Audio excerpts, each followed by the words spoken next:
UK. Claims made simple.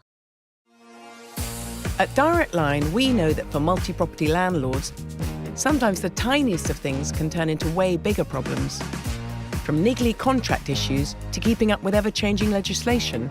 That's why Direct Line's landlord insurance offers a 24/7 legal helpline as standard. Because a call with someone could help to make the hairiest of problems feel that little bit smoother. Search Direct Line Landlord Insurance. We're on it.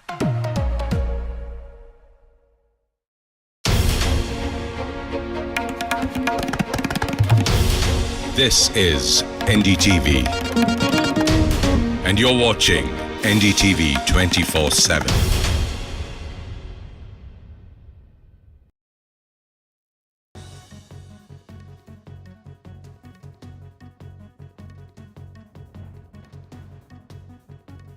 Hello and welcome to this Monday edition of the World Report. I'm Arjun, Samar, Mahendran. Let's take a look at what's making global headlines.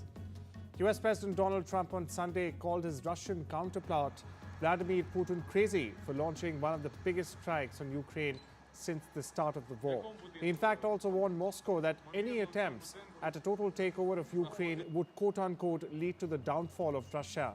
Now, the overnight attack, viewers saw Russia fire 367 drones and missiles, the highest number in a single night, in fact, since the war began in February of 2022.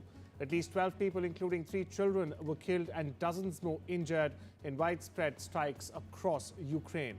Meanwhile, listen to what Donald Trump said. I'll give you an update. I'm not happy with what Putin's doing. He's killing a lot of people, and I don't know what the hell happened to Putin. I've known him a long time, always gotten along with him, but he's sending rockets into cities and killing people, and I don't like it at all, okay? We're in the middle of talking, and he's shooting rockets into Kiev and other cities. I don't like it at all. Talked before about putting more sanctions on Russia. Is that something you're considering more seriously? Absolutely. He's killing a lot of people. I don't know what's wrong with him. What the hell happened to him, right?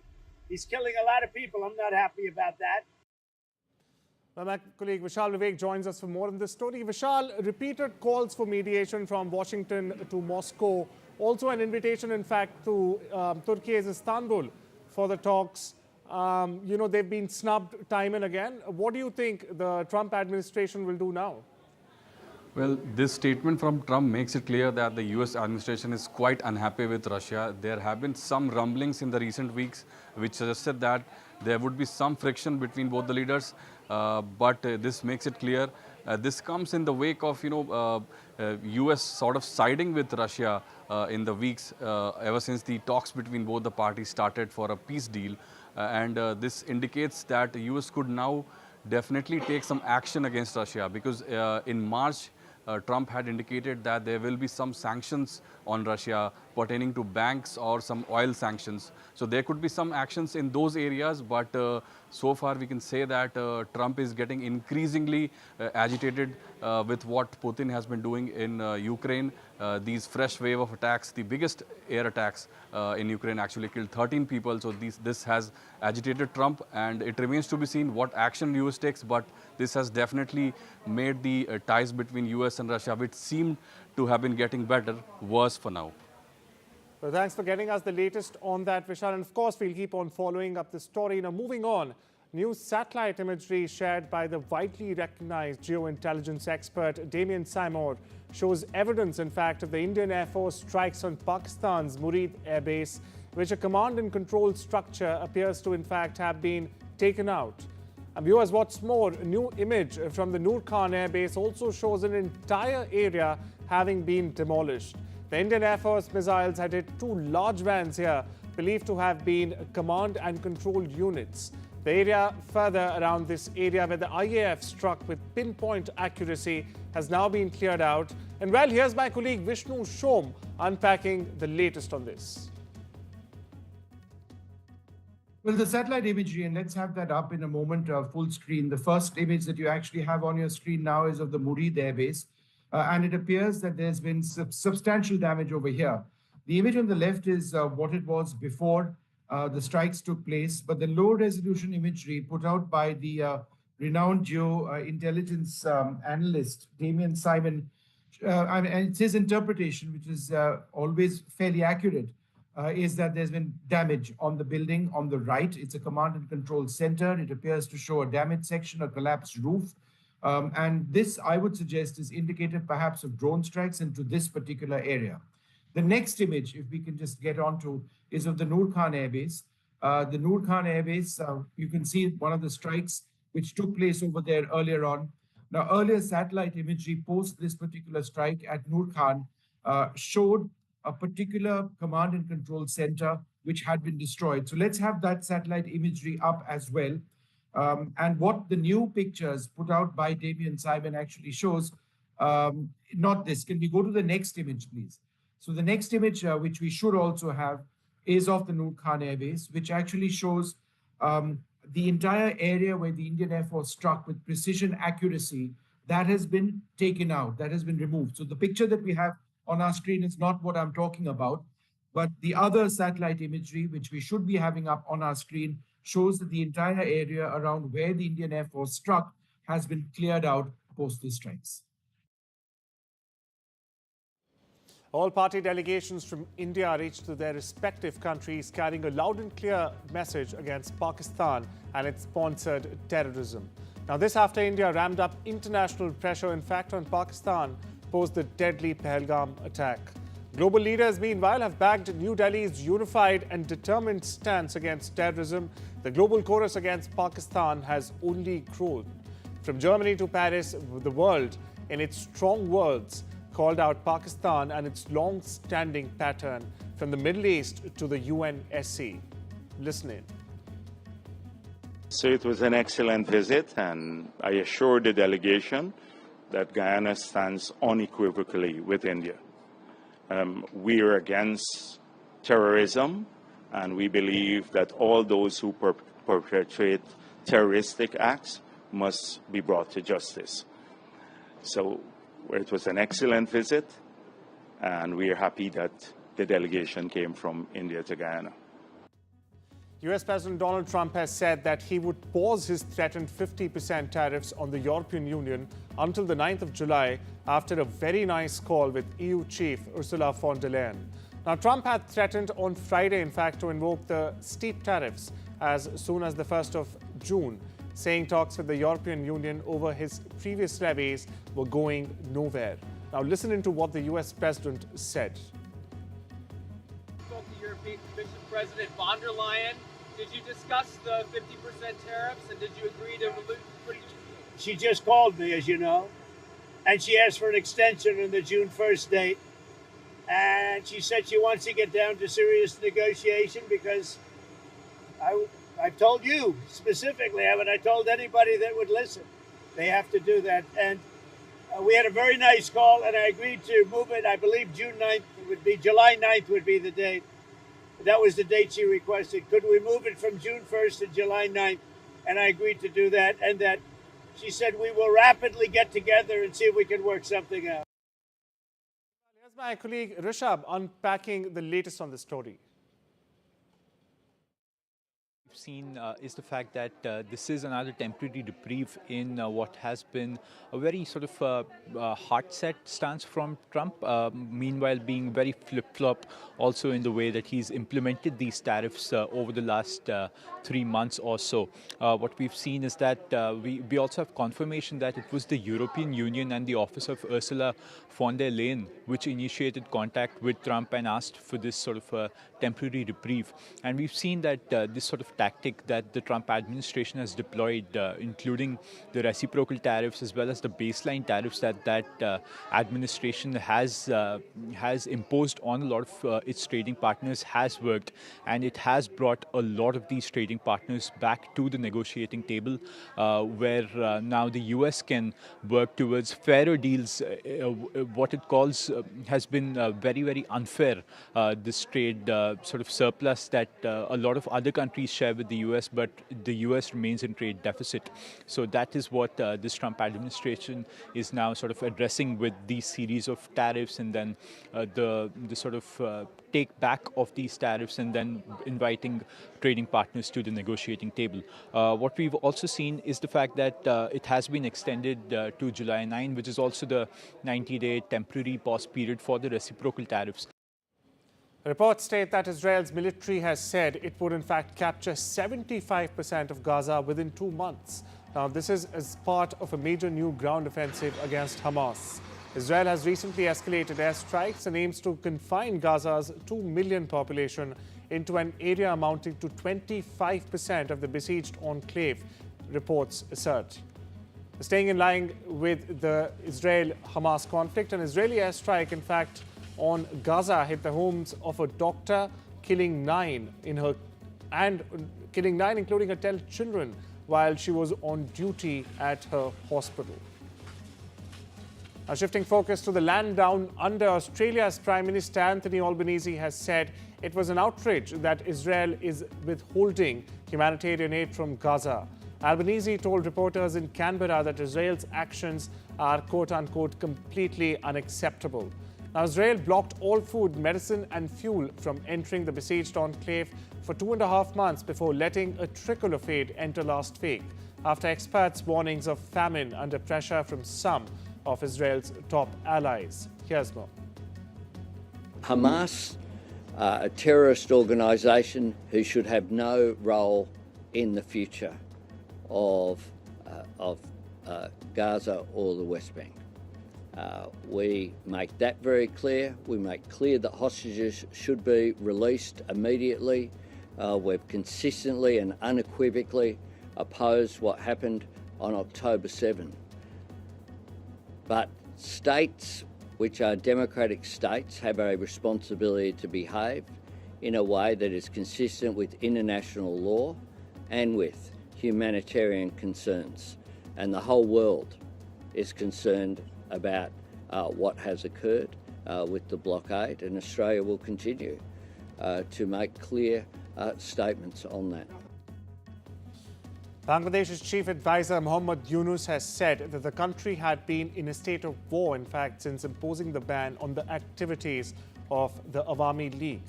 Yunus said, and I quote here, "Warlike situation emerged both inside and outside the country, preventing us from moving forward, causing everything to collapse and pushing us back into subversience." My colleague Saurabh Gupta joins us for latest on this story.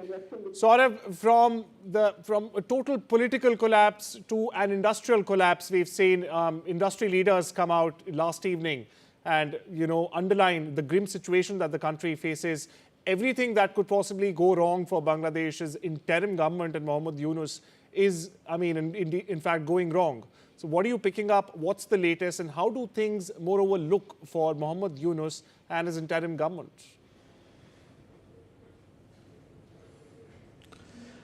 Well, at this point, the situation in Bangladesh is concerning simply because of the fact that Mohammad Yunus is under a lot of pressure. There's a pressure from political parties to announce elections as soon as possible. And the army has made it clear in Bangladesh that elections should be held by December. The main opposition party during the Sheikh Hasina regime, which is the BNP, the Bangladesh Nationalist Party, has also in its representations to Mohammad Yunus made it clear that elections should be held by December. This is one thing. Now, the critics of Mohammad Yunus have accused him of trying to cling on to power, but obviously with the help of, what they call Islamic hardliners who are using the students' movement as a front.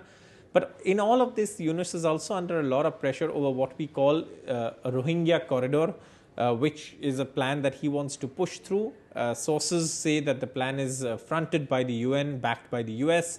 But in all of this, Sheikh Hasina has also launched an attack on Mohammad Yunus, saying he wants to sell the country. But in all of this, again, there is pressure on him. There's pressure from industry because obviously his comments on the Northeast have led to sharp responses from India, and that has affected trade ties, and that has affected Bangladesh's economy as well. And all of this is something now becoming a hurdle for Yunus to tackle. So thanks for getting us the latest from Bangladesh there, Saurabh. And of course, we'll keep on tracking this story. Now, moving on to Pyongyang. North Korea has arrested a fourth official following last week's failed launch of a new Navy warship. The visuals are on your screens, viewers. Pyongyang's state media reported on Monday. Now, the accident on Wednesday crushed parts at the bottom of the new 5,000-ton destroyer. According to KCNA, the state broadcaster, he was greatly responsible for the occurrence of this serious accident. Meanwhile, tens of thousands of Poles took part in a dueling patriotic marches in Warsaw on Sunday. Now, these were led by two men vying for the presidency in a June 1 runoff election, which in fact is expected to be both close and consequential for the nation's future. Now, many of those who joined Sunday's marches had in fact traveled from across Poland, a country of nearly 38 million people, not just to support a candidate, but to rally behind sharply divergent visions for the nation's future. Meanwhile, here's what the presidential candidate for the Civic Coalition Party underlined. Najwyższy czas, żeby wygrała uczciwość. Najwyższy czas, żeby wygrała prawość. Najwyższy czas, żeby wygrała sprawiedliwość. Najwyższy czas, żeby wygrała prawda. O tym są te wybory. Przed nami dosłownie ostatnie kilka dni. Potrzebna jest pełna determinacja. Potrzebny jest każdy głos. Po to, żeby wygrała przyszłość. Po to, żeby wygrała cała Polska. Well, the last time Canada's monarch opened a session of parliament, it was in the year 1977. Now, this was when Queen Elizabeth II, in fact, visited the country as part of a Silver Jubilee tour, viewers. But on Tuesday, King Charles III will become only the second monarch in Canada's history to participate in the historic ritual. From a walnut throne adorned with a spray of gold maple leaves, Charles, who's Canada's head of state, will in fact deliver the speech from the throne. Here's a report. 48 years after the last monarch opened the parliament session in Canada, King Charles III would be present in Ottawa to do the same and to deliver the speech from the throne. This is a hugely symbolic gesture coming in the backdrop of the persistent annexation threats from US President Donald Trump. Prime Minister Mark Carney had earlier pointed out in a statement that the King's visit would reflect that Canada has a steadfast defender of its sovereignty. The King would not be visiting Canada as a foreign dignitary, but rather as the head of the state. And it is expected that during his speech, a strong message would be sent out across the border from Canada to the United States. And that is why royal watchers are calling this a pivotal moment. In normal practice, the speech from the throne is made by the Governor-General as a representative of the monarch. The speech is written by the government and outlines its priorities. This time, the King would be delivering the speech himself. This is a whirlwind tour that King Charles III will be making to Canada along with Queen Camilla, and apart from opening the Parliament, the two would also be visiting a farmer's market and be engaging with the community. But all eyes are closely watching the message that King Charles would send out from the Canadian Parliament to the United States, and specifically to President Donald Trump. Police reform and civil rights activists, in fact, joined thousands of people Sunday in Houston at religious services, concerts and vigils nationwide. Now, this to mark the 5th anniversary of George Floyd's murder. The A.I. Sharpton spoke to reporters after a Houston graveside service. In fact, he compared Floyd's killing to that of Emmett Till, a 14-year-old black child who was abducted and lynched in Mississippi in 1955 after being accused of offending, in fact, a white woman. Attorney Ben Crump voiced that he's recommitted, saying, "Whatever you're going to do with the Department of Justice, we will not turn back." Meanwhile, here's what Floyd's brother had to say. This is organized chaos, what we're going through right now. Wow. and it's not chaotic, but it's just so organized. We walked this earth doing everything we supposed to do. We marched. We did everything we could to put people out to do things, to fight for George. Not just George, it was Breonna Taylor, it was Ahmaud Arbery, it was Stephon Clark. Lava was visible sprouting inside the Kilauea volcano on the Big Island of Hawaii on Sunday. As you see on your screens now, it has been visible on a live stream from the United States Geological Survey. The volcano has erupted sporadically since December last year. Well, it's time we slip into a short break. I'll see you on the other side.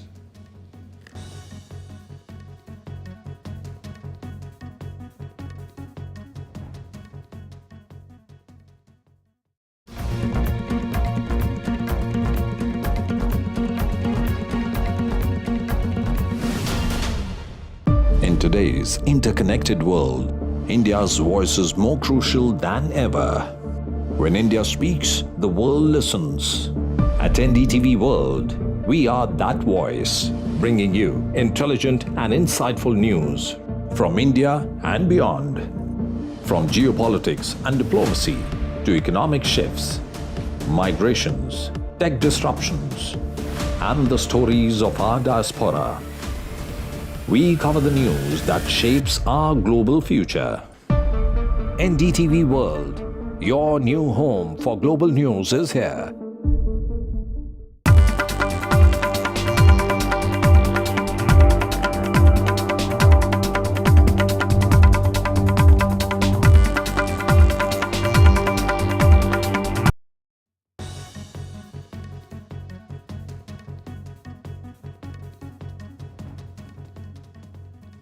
Welcome back. You're watching the World Report. On to some business news now, where according to a Financial Times report, China is tightening its grip on the financial sector, fast-tracking mergers of rural banks and brokerages in a bid to build economic resilience. Viewers, nearly 1 in 20 rural Chinese banks have already closed, and top security firms are merging under state direction. Beijing, meanwhile, wants fewer, stronger players like homegrown versions of JP Morgan to in fact stabilize the system and support long-term growth in the country. Now, the shakeup also reflects China's efforts to reposition globally amid rising financial headwinds. Vietnamese budget carrier Vietjet on Monday agreed to place a new order with plane maker Airbus for 20 A330 neo-wide-body jets. The airline said in a press release. Now, this comes as French President Emmanuel Macron was in Hanoi to meet Vietnam's leaders. Now, the agreement, viewers, brings to 40 the A330 neo planes that Vietjet had in fact agreed to buy, the company said, as it follows another deal signed last year for 20 A330 neo planes. McLaren's Lando Norris has won the Monaco Grand Prix on Sunday and reignited his charge for the championship. He held off challenges from Ferrari's Charles Leclerc and McLaren teammate Oscar Piastri. Red Bull's Max Verstappen, meanwhile, finished fourth, and Charles Leclerc secured the fifth position. Lando Norris' led from pole has brought him within 3 points of the chart topper Piastri, with Verstappen a whopping 25 points behind the third. An Indian motorsport witnessed a historic moment this weekend as Kushmeni became the first Indian to win a Formula 2 race at the Monaco Grand Prix. The 25-year-old converted pole position into a win at the reverse grid sprint race. The Lap 4, the Big Four as they are known, reunited at the French Open on Sunday as it gave farewell to its 14-time champion Rafael Nadal, or Rafa as he is called. Now, Nadal is the third one to retire after Roger Federer and Andy Murray. Nadal got emotional multiple times during the ceremony at Roland Garros. Federer comforted him by holding hands, and Djokovic, meanwhile, who won his 100th title on Saturday, hugged the Swiss champion. An Iranian dissident filmmaker who was forbidden from leaving Iran for 15 years won the top prize at the Cannes Film Festival for his movie It Was Just an Accident. Tehran has banned Jafar Parnahi's film, but he continues to direct them clandestinely in Iran. The plot was inspired by Panahi's time in jail 3 years ago, and despite Iran's restrictions, the filmmaker refuses to live in exile. No one should dare to tell us what kind of clothes we should wear, what we should do, or what we should not do. Actor John C. Reilly says taking on the role of Western icon Buffalo Bill in Italian and US co-production Heads or Tails was fascinating and a lot of fun. Speaking at the recent Cannes Film Festival, where the film was screening in the uncertain regard competition, in fact, Reilly expressed that Buffalo Bill was a man who understood the power of good PR or public relations. Well, that's a wrap on this Monday edition of the World Report. Take care and have a wonderful day.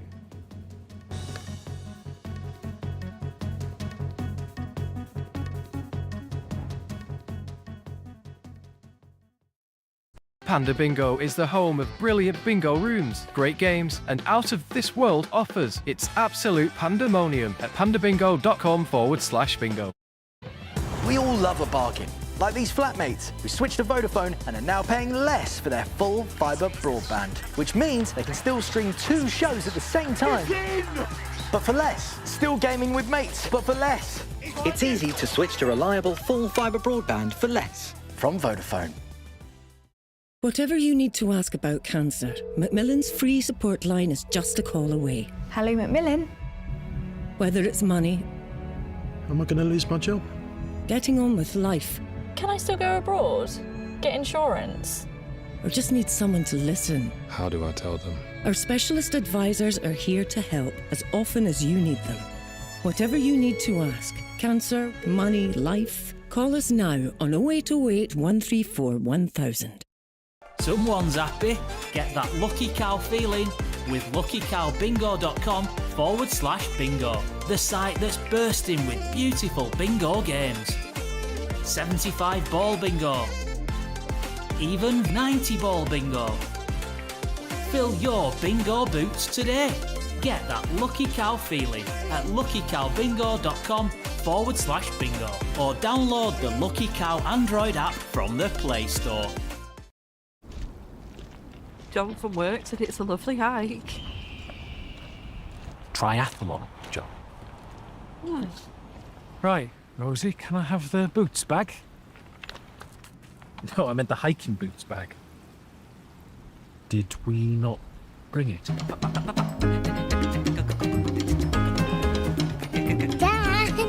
Such a shame. Such a shame. With thousands of lower prices at Boots, that's your summer sorted. Sun's out, fun's out. At Tesco Mobile, our deals will help you get the most out of summer. Get the Samsung Galaxy S25 Ultra with super-powered Galaxy AI and 250 gigs of data for just $55.99 a month with Club Card prices, saving you £432. And you'll collect Club Card points too. How you choose to spend them is up to you. It pays to be connected. Search Tesco Mobile. Every little helps. Sun Bingo. Are you gonna bingo? I think I'm going to bingo. Hey, Charlie 64, are you gonna bingo? Hey, Sassy Sam. Yeah, I'm gonna bingo. Hey, Geordie George, are you gonna bingo? Not right now, mate. Maybe later? Okay. Has a 93, are you gonna bingo? Yeah, I'm defo gonna bingo. Join the fun at Sun Bingo. Are you gonna bingo? 2003 is when Munna Bhai MBBS happens to you. Right. Dr. Asthana. And then in 2009 is when you become Virus in Three Idiots.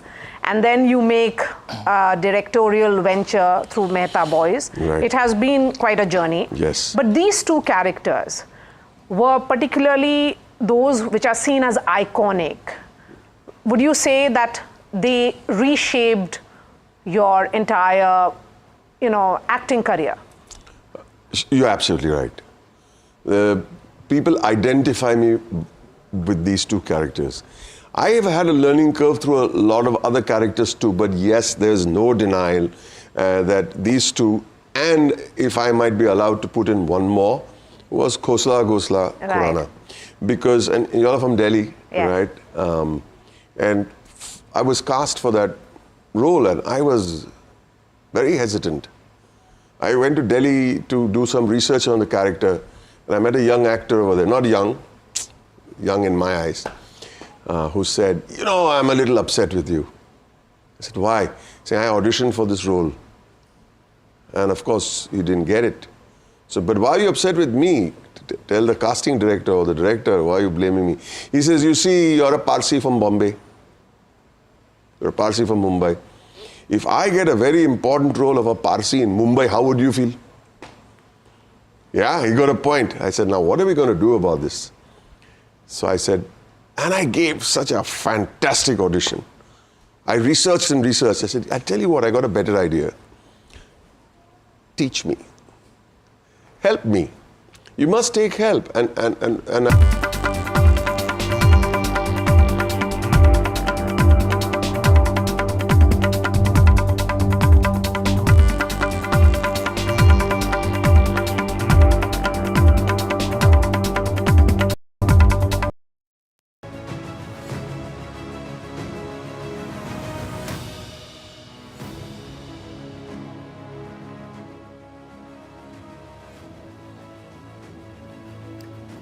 Hello and welcome to Fault Lines on NDTV World. I'm Gauri Dwivedi. This is the show where we decode the truth behind the headlines and beyond the divide.